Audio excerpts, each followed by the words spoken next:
Voilà, bonjour et bienvenue sur la mécanique universelle. Donc, nous sommes toujours le lundi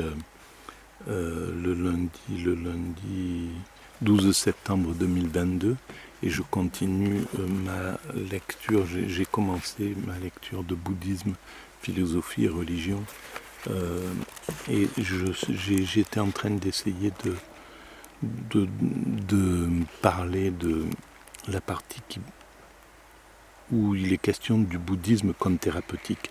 Donc c'est la deuxième vidéo sur cela. Je vais reprendre la lecture. C'est en lien avec la mécanique universelle, mécaniqueuniverselle.net, mon site. Voilà. Et je reprends la lecture un petit peu n'importe où, ici par exemple. Même si les moines ne sont pas toujours intègres, le bouddhisme se veut pratique intégrante. Mais cette intégration psychique passe par une désintégration des perceptions ordinaires. Voilà, la désintégration des perceptions ordinaires. Dans l'état d'extase, nous ne sommes plus dans les perceptions ordinaires. Notre esprit n'est plus dans sa position ordinaire, la position que l'on rencontre, voilà, quand là je fais du vélo, mon cerveau est tout à fait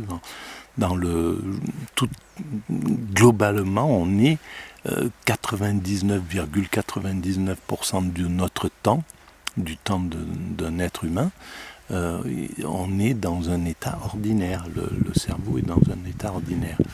Et donc voilà, et quelquefois par accident ou parce que un moine va voilà, un expérimentateur du zen, du yoga, de la méditation va pouvoir atteindre cet état-là, mais il est bref, il n'est pas.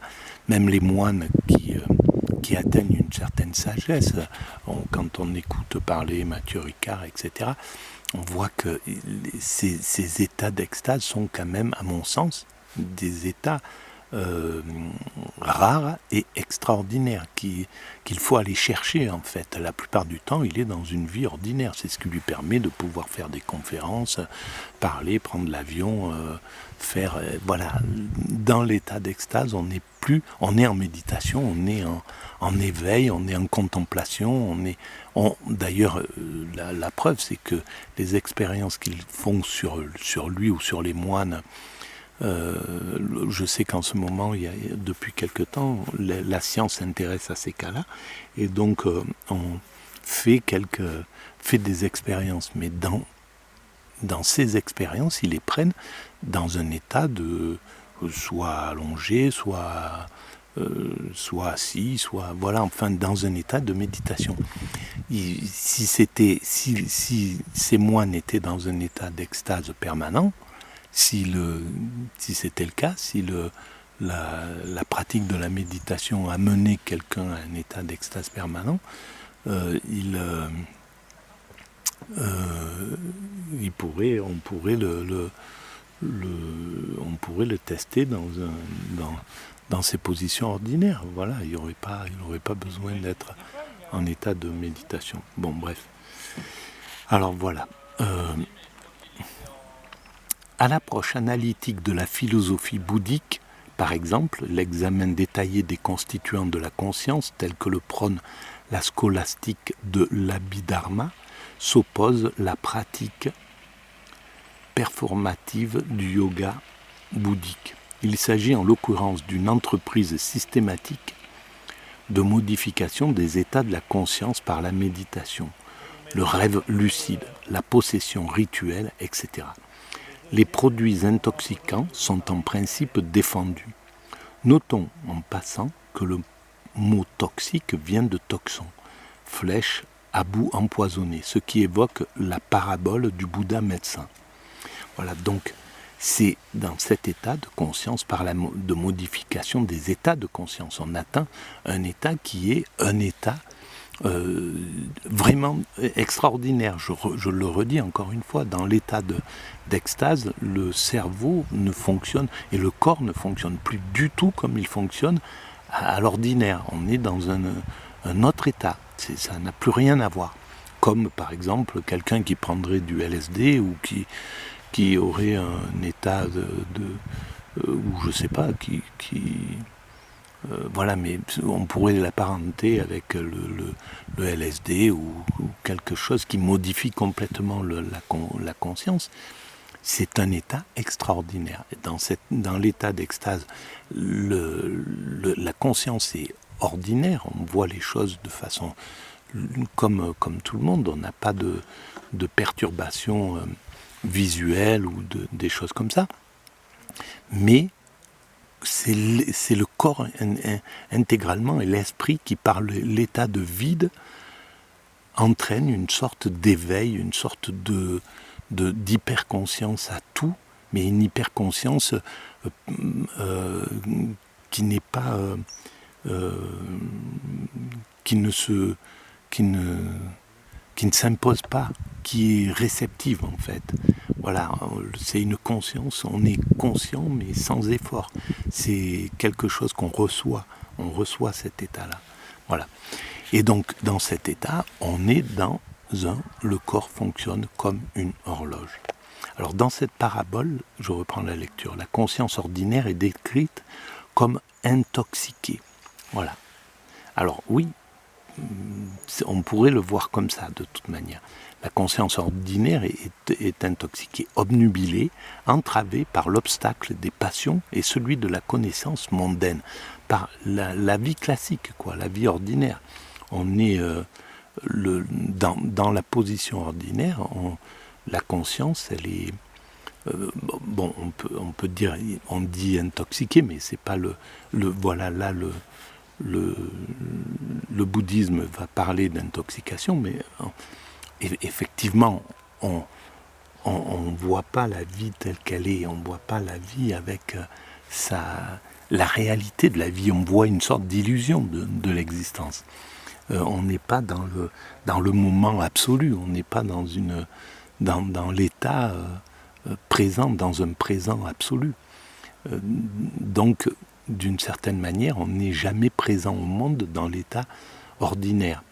Et donc, on peut parler d'obnubilation, on est lié à nos passions, voilà, entravé par nos passions, et la connaissance, le fait de vouloir comprendre, apprendre, se rencontrer, désirer, vouloir, espérer, enfin, tous ces états ordinaires. Il s'agit donc de modifier le rapport à soi-même, à son corps et au monde. Cette modification nécessite un dérèglement préalable des structures de la conscience. Toutefois, celui-ci n'est pas sans danger. Malheur à ceux qui, sans préparation suffisante, essaient d'enfoncer les portes de l'inconscient, notamment à coups de boutoir chimique. Ah voilà, c'est ça. Là, on parle de ces états par exemple du LSD ou quoi que ce soit. La démarche bouddhiste, par son caractère volontariste, contraste néanmoins avec l'approche du naturel de la pensée chinoise traditionnelle telle qu'on la trouve formulée dans le Yiking, livre des mutations. C'est particulièrement vrai dans le cas du Changzen. Mais d'une part, la marche, ou plutôt l'assise forcée du Shesing, séance intensive de méditation zen, en encadré ritualisé, et les pratiquants sont soigneusement contrôlés. D'autre part, il s'agit après tout de réaliser que la porte a toujours été grande ouverte. La méditation consiste, selon Dogen, à se dépouiller du corps et de l'esprit. La méditation consiste, selon Dogen, à se dépouiller du corps et de l'esprit. Le pratiquant n'a pas seulement affaire, comme dans la métaphysique classique, à l'association instable d'un corps et d'une âme, mais plutôt, comme le suggère Freud, à des pensées pures et impures, intimement liées et indémêlables.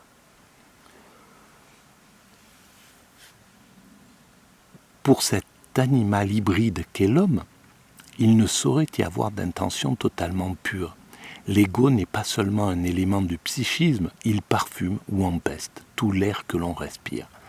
L'idéal le plus pur est immédiatement corrompu par les miasmes des arrière-pensées. Voilà, c'est ces arrière-pensées que cherche à éteindre le soufisme que cherche à éteindre le bouddhisme, que cherche à éteindre le zen, etc., etc. La prière, dans certains cas.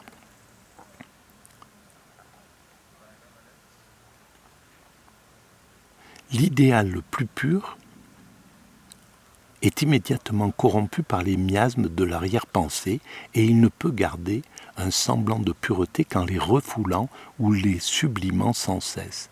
Toute pensée est une pensée de corps de garde, au double sens de grossièreté, soldatesque et corps gardien. Oui, je pense que c'est ça. Bien sûr, même si on a des pensées vraiment, des belles pensées, quoi, elles nous satisfont, mais c'est sans équivalent avec la cessation de la pensée. La cessation de la pensée nous plonge dans l'amour absolu, dans l'état d'amour absolu, mais c'est vraiment la cessation totale de la pensée.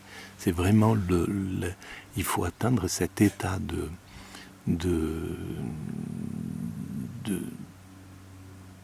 fin, où le cerveau a fini son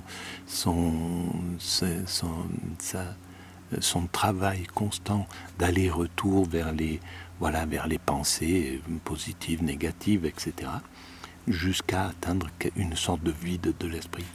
Donc seule la non-pensée dont se réclame le Chan échappe peut-être à ce dilemme mental qui fait que, comme le disait Prévert, le mental ment absolument.